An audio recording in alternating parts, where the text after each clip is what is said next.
people don't know what I look like until now. Until they start going to the movies. They're gonna see my face. Big deal. Yo, what's good? OmgHawk, OneManGang, back at y'all with another one. Hey, you keep hanging around me, baby, you start talking like me. I hope everyone is well as always. The country's dealing with a lot right now. My condolences to those affected by the recent mass shootings. Let's honor the memories of the people we lost and continue to appreciate our loved ones while we can. If you made it here for the first time, I appreciate you stopping by. If you end up liking the video, please make sure you hit the subscribe button and I'll keep them coming. And to the subscribers and returning viewers, you already know how I feel about you. I appreciate you 3 times and another 4, and you already know. Viewer discretion is advised. Let's get right to it. The events in today's case bring us to the city of Milwaukee, Wisconsin. The Mill, aka Cream City, aka the beer capital of the world, is located in South Wisconsin and sits directly on the Great Lake, Michigan. Now, you know how I feel about cityscapes on the water. The city has a rich Native American history, as more than a handful of Algonquian tribes and the Sioux tribe were the area's first inhabitants, and the name Milwaukee actually comes from the Algonquian word Milwaukee, meaning good, beautiful, and pleasant land. By the mid to late 1850s, Milwaukee became a popular settlement for German immigrants, and they brought their affinity for beer with them. By as early as 1856, there were more than a couple dozen breweries in the Mill, and eventually the city was home to 4 of the largest breweries in the entire world, with the Miller Brewing Company being the only of the 4 still operating in the city presently. Milwaukee is definitely an underdog city when it comes to getting recognition for its influences to the culture, as we say. Some boss players down here, man, real niggas, man. You know what I'm saying, where that pimp shit started at. That real pimp shit, you know, this might be where that shit got invented at. But it's definitely had some great moments, and presently the Mill is home to arguably the current queen of battle rap and one of my personal favorite pens, ViixenTheAssassin. Straight through this QP, young ill, translation, smoke rock, you dirty bitch. You dirty bitch. Salute to her. I mean, besides, This white girl got fat ass. she been putting on for Milwaukee for a long time. We're gonna start specifically in the Amani neighborhood, close to Union Cemetery in North Division.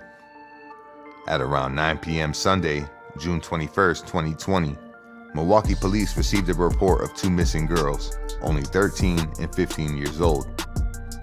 The 2 girls had been reported last seen earlier that day around 5 p.m. in the 2900 block of North 21st Street, and had been reported missing sometime around 9 p.m. Police searched the area the girls were last seen, but didn't locate the girls that night. The following day, Monday, June 22nd, 2020, Milwaukee police responded to the Walnut Hill neighborhood near Washington Park in efforts to locate the missing girls. Now, the focus was on a particular home located at 2120 North 40th Street that the 2 teenagers were alleged to have been seen at. Police responded to the house at 10:11 p.m. for a call labeled trouble with subject, and again a little later, about 11 p.m., for a report of a threat. Police searched the house at that time and found no signs of the missing girls. The girls' family was requesting that an Amber Alert be issued, but Milwaukee police officials stated that their disappearance didn't fit the criteria for one, and also didn't fit the criteria to be labeled as critically missing. Now, Monday night would turn to Tuesday morning, June 23rd, with still no sign of the teenagers' whereabouts. Facebook and other social media platforms were jumping all night with rumors about where the missing girls were, as well as rumors surrounding the activities that took place at this house. Now, although I can't exactly pinpoint where the allegations originally came from, word on the social media streets and in the Walnut Hill and Washington Heights neighborhood was that 2120 North 40th Street was a hub for a human trafficking organization that targeted local teenagers and children. Although the home had been searched by Milwaukee police the previous day, the internet buzz prompted a large group of people to meet up outside the house. The consensus at the time was that Milwaukee police wasn't putting enough effort into finding the teens, and a mob mentality was starting to brew. By 10 a.m., police were called to the home as members of the crowd were allegedly trying to bust in the house and look for the missing teens themselves. The large group had gotten much larger and had really turned up as the events were live streamed by Milwaukee community activist Vaughn Mays. Vaughn went live on Facebook as he arrived to the scene, which is getting more volatile by the minute. At one point, there were over 4,000 viewers on the live watching these events unfold. Vaughn explained that Milwaukee had 9 missing kids at the time, but that 2 were believed to be at this house. About somewhere between 5 and 9, good morning, young people reported missing. Or I'm not even sure if they're like reported missing. We have an issue with the police department. So first things first, our list of demands need to be a little bit bigger. But we got a house over here on Lloyd, 40th and Lloyd, that people are saying is a spot for young people, to be runaway. So it looks like a huge house.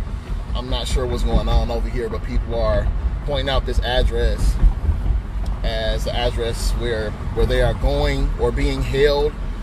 I don't know exactly what the case may be, but we finna go see what's up. Again, because I don't want no crowd of people just showing up over here trying to kick the door in.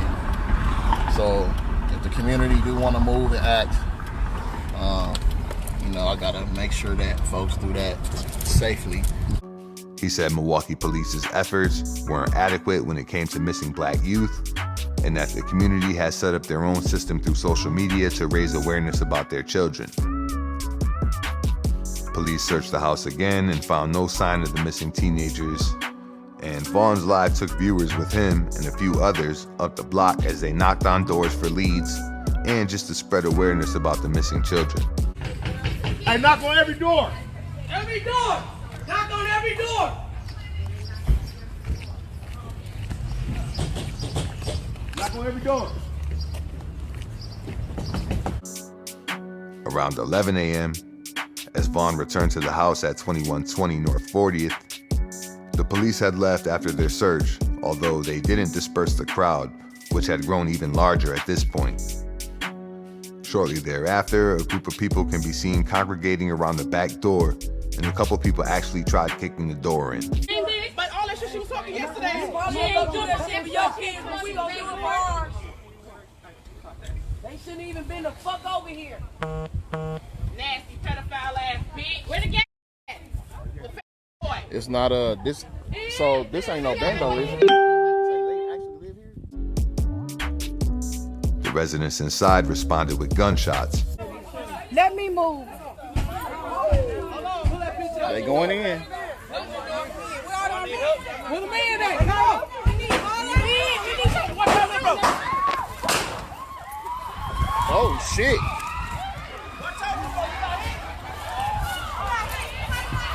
Firing out the house into the crowd, sending people scattering and stepping over one another in a panic, even almost trampling someone's grandma. Come on, mama. Get my phone. Get that phone. Get that phone right there. Get that phone right there. Yeah, they just knocked me down. That man knocked me down. Oh, no, she ain't here. All right. She fell. Somebody knocked me down. Yeah, somebody knocked me down. Oh, yeah. See, so now you know there's something going on in there. Yeah, of course. Somebody in the crowd started busting back, sending the scene into complete chaos. Now, thankfully, no one was shot in this exchange, and it seems like Mother Freeman was okay for the most part. Police returned to the scene soon after the shot spotter system alerted them to the shooting. They taped off the scene, established a perimeter, and removed the occupants from the home. The crowd had almost tripled in size at this point as area demonstrations for the late George Floyd, a tragedy that had occurred only weeks prior at the time, were diverted to 40th and Lloyd as the buzz concerning the missing kids grew. At one point in Vaughn's live, he said the kids were seen in a red van, and that the community should keep an eye out for it. The description of the vehicle was vague, and someone on the live commented a license plate number that was associated with the alleged van, as well as another house that was alleged to harbor runaway kids. Now, this proved to be a false lead after community members tracked the man down and determined he wasn't involved in such activities. Vaughn, is you call yourself really looking for me, Vaughn? Is you serious? I'm Vaughn. You looking for me? Yeah, I'm the one that had my grandbabies in the daycare van. Okay. Wrong van. Okay. Wrong van, Vaughn. I ain't been nowhere near 40th and Lloyd. Okay, we gotta check it out, brother. Ain't that a bitch? We gotta check it out. Hey, I'm right here with Vaughn now. I had rolled by my house. I was texting it to you on 30. I went two places, 31st in St. Paul and 27th in Kilbourne, nowhere near. And my grandbaby stay on 40, 39th in Sheridan. So I don't know what rear van. My rear van got ABC 193 on the license plate. And my daughter said they Hold on. Then that's not the right one then. Yeah, I could have been told you that.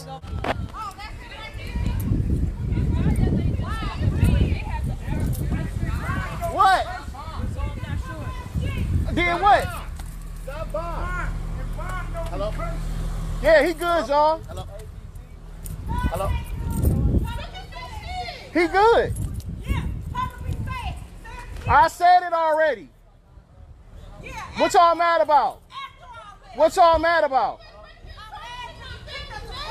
I didn't kick up nothing. I didn't kidnap no kids. What are you talking about? This the homie right here. My daughter run several businesses, man. Yes, sir. A whole legitimate business, and I can't have that type of shit, man. So you gonna have to fix this one, Vaughn. I got you. Listen. I'm sorry. Listen.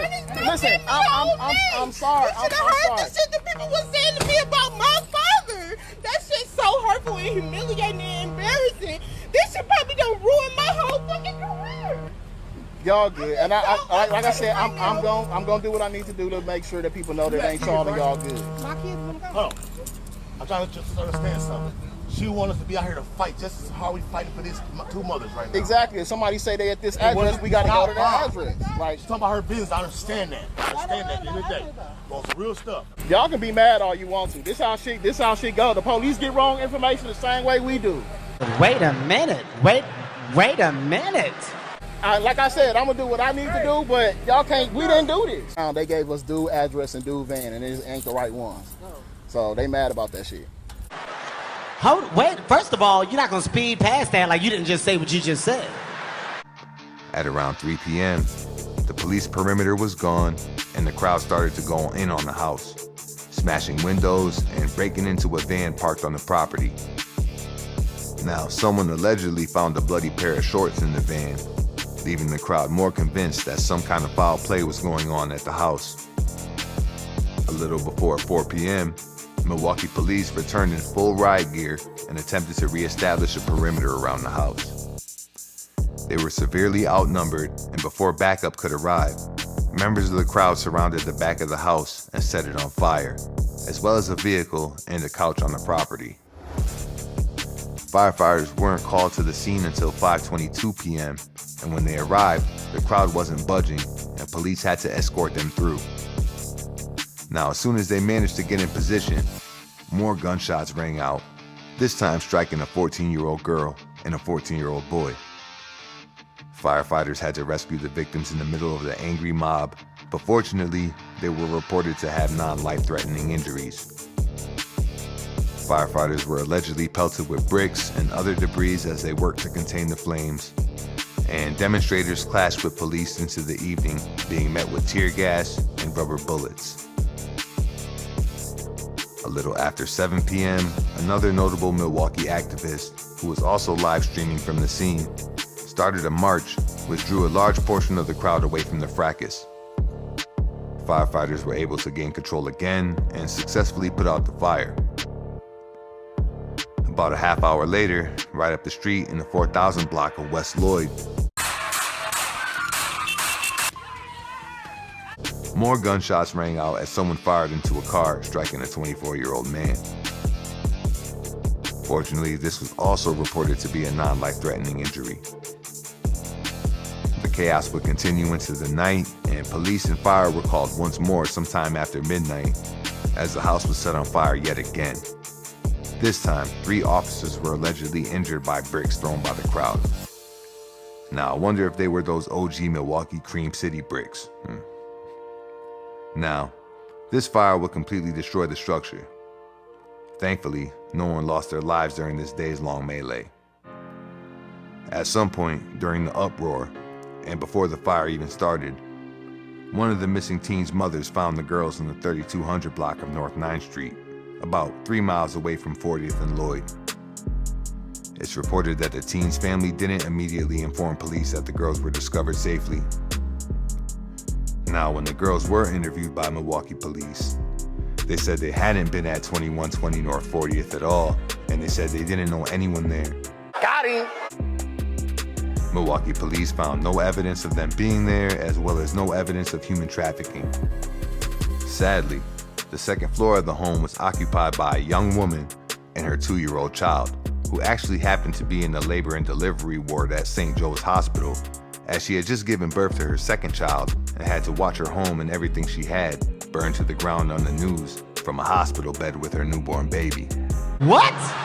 Jaleesa Hall learned about the destruction of her residence 3 hours after going into labor. I see it going up in flames and hundreds of people out there like rioting, and I didn't know where I was going to go. Neighbors suspected the house was involved in sex trafficking. Police say no evidence of sex trafficking has been found.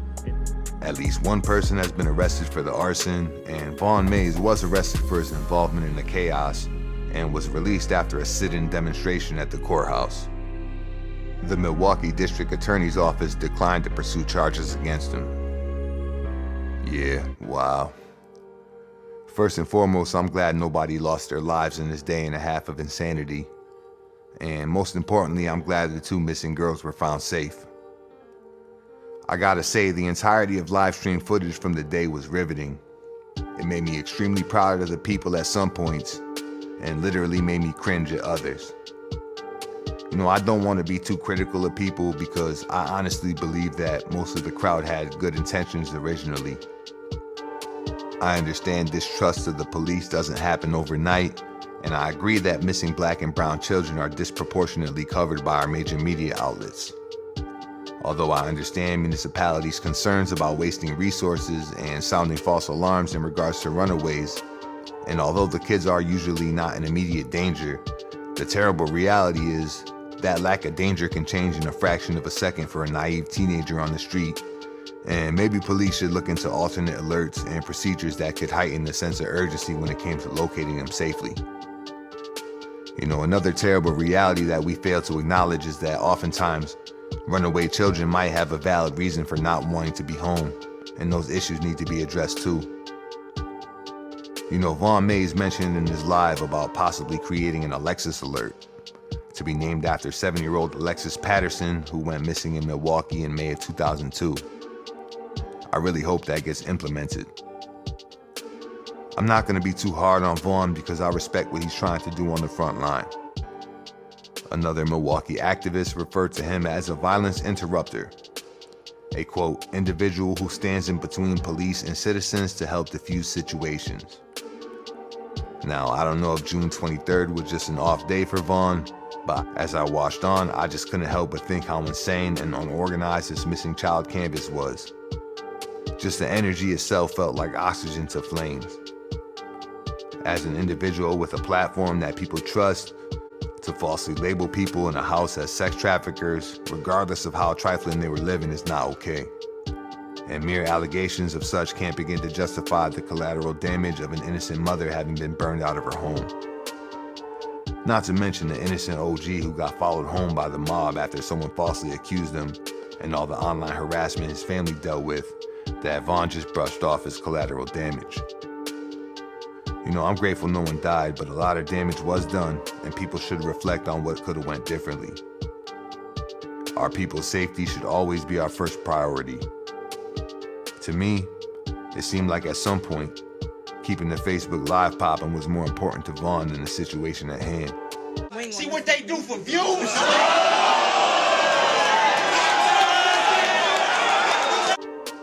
And also, we have to stop trusting social media for info. I won't even go in about the time y'all thought there was a serial killer, fucked around and dug up somebody's pet pooch. And to everyone everywhere, if you suspect there's a spot on your block or whatever have you that's involved in any type of human trafficking or just overall negatively influencing young children, I'd consider alerting the proper people locally. And if you're real vigilant and you feel like your local police aren't helping, contact your local FBI branch. They don't fuck around when it comes to such crimes. If you feel like this violates your personal ethics, might have to drop a dime on them niggas. For sure. You know what I'm saying? Gotta stop it. I don't like that shit. For sure, bro. I don't like that shit. then hit up one of your neighborhood activists or aldermen and have them call for you. I just feel like anything is better than the way this played out. Dr. Pat Bills drove up and said his grandmother just moved in downstairs there a few months ago. My grandmother's been a loving lady. She had 3 strokes. She's fighting for her last little life that she got left. I'm surprised this right here didn't just set her up. And he directly challenged Connor's take on the day's events. After they get the right information for them to come back and still burn down the house on some terrorism stuff, that's wrong. And then y'all gonna use that to make a move and talk about some we empowering. Y'all not empowering. Y'all not empowering at all. Y'all terrorism. Now, Milwaukee does seem to have a serious human trafficking issue. I even read a crazy story regarding a high school teacher accused of some wild-ish, but that might be a bigger story for another day.